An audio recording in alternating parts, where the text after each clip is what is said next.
Moving on to the Horn of Africa and Ethiopia, where Prime Minister Abiy Ahmed... Well, Africa's largest hydroelectric project, the Grand Renaissance Dam in Ethiopia. Ethiopia is ushering in a new era of strategic cooperation with Russia, strengthening ties across defense and economy. What if Africa's fastest-growing economy unveiled a $30 billion master plan, complete with a nuclear power plant, a mega airport, and vast industrial hubs built to rival the world's best? Ethiopia isn't just building projects, it's creating a future. But can a nation still recovering from conflict truly pull it off? Chapter 1. From GERD to a National Awakening.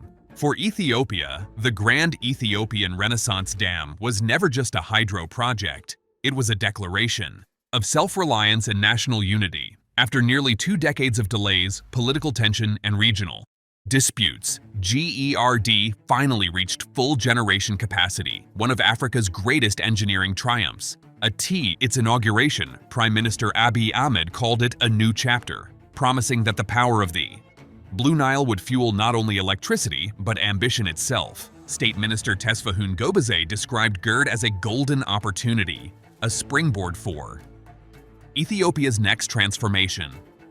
The dam didn't just produce energy, it produced belief.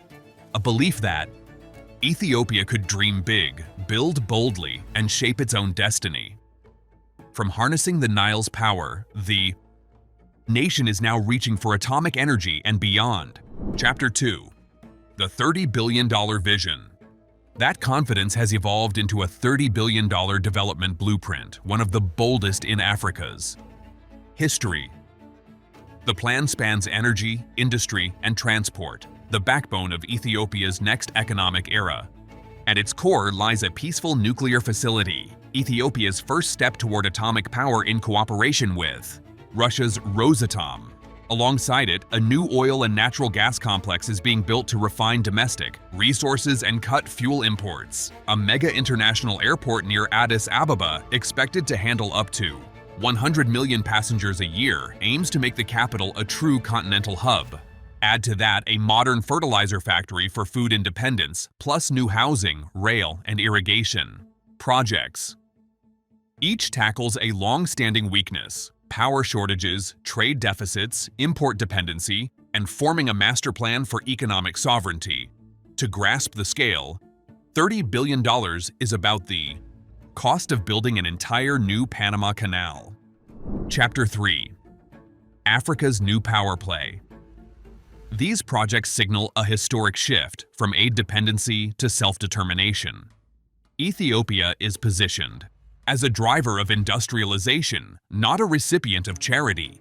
If completed, the nuclear plant could make Ethiopia one of the first sub-Saharan nations with clean, stable baseload power, energizing factories and cities alike. The new airport could turn Addis Ababa into a gateway between Africa, Europe, and Asia, competing with Dubai, Doha, and Nairobi.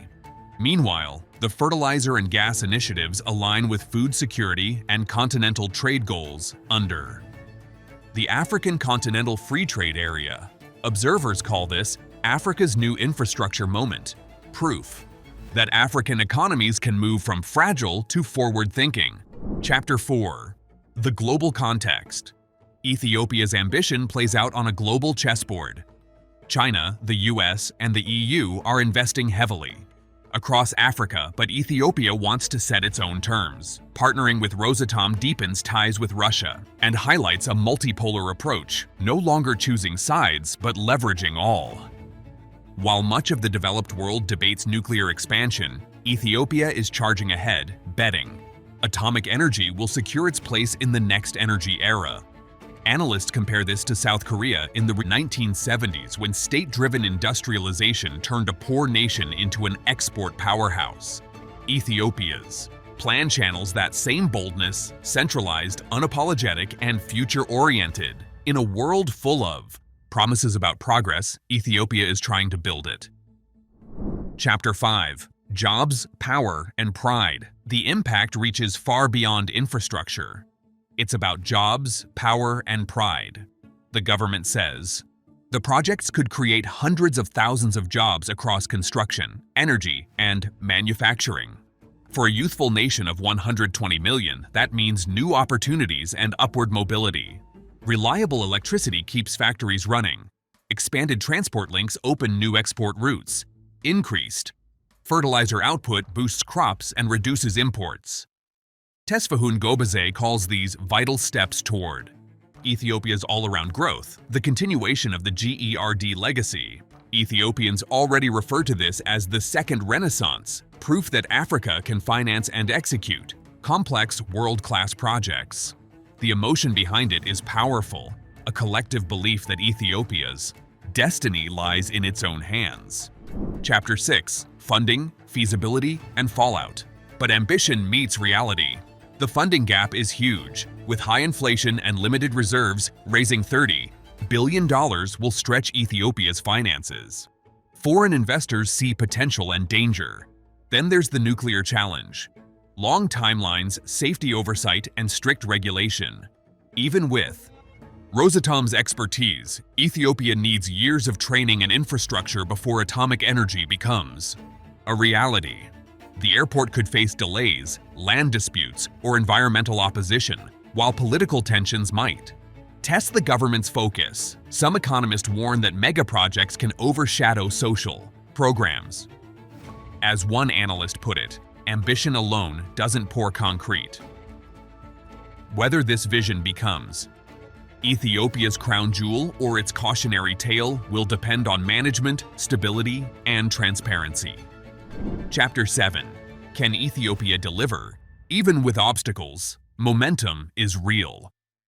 The Ethiopian Nuclear Energy Commission has begun regulatory groundwork. Feasibility studies for the airport and industrial sites are underway and new partnerships are being negotiated. History suggests Ethiopia shouldn't be underestimated. The GERD was once dismissed as impossible too costly, too political, too ambitious. Yet it stands today, powering millions and redefining the nation's image. Now the question returns: can Ethiopia prove the world wrong again? If these mega projects succeed, they could transform not just one country, but an entire continent's outlook. From the waters of the Nile to the promise of the atom, Ethiopia is writing a story of rebirth, resilience, and relentless ambition. The world is watching. The risks are high, but so is the reward. This isn't just an economic plan, it's a test of national willpower. Ethiopia has already shown it can dream big. Now comes the hardest part: delivering the dream. So, what do you think? Will Ethiopia's $30 billion mega project plan spark a new African renaissance or become another blueprint of ambition? Comments below. If you believe nations can still dream big and build bigger, subscribe for more stories of how the world is changing, one project at a time.